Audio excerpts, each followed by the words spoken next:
Do not join this peer-to-peer network unless you want to become an alcoholic. Instead, join a peer-to-peer network to get friends.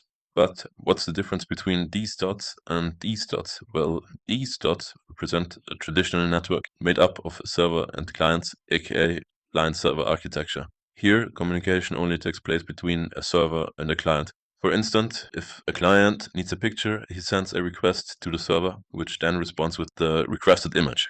In a P2P network, however, every dot functions as a client and a server, meaning every dot stores data that can be requested by other dots, and every dot can request data.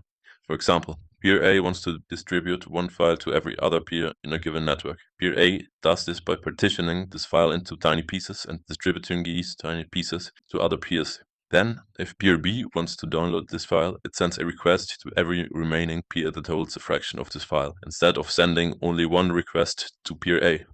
But wait, why would anyone in their right mind choose a peer-to-peer network over a normal chill one? It's decentralized, which speeds up the transfer of data because the requests and responses are distributed more evenly between the peers. So why are P2P networks not as cool and common as normal networks?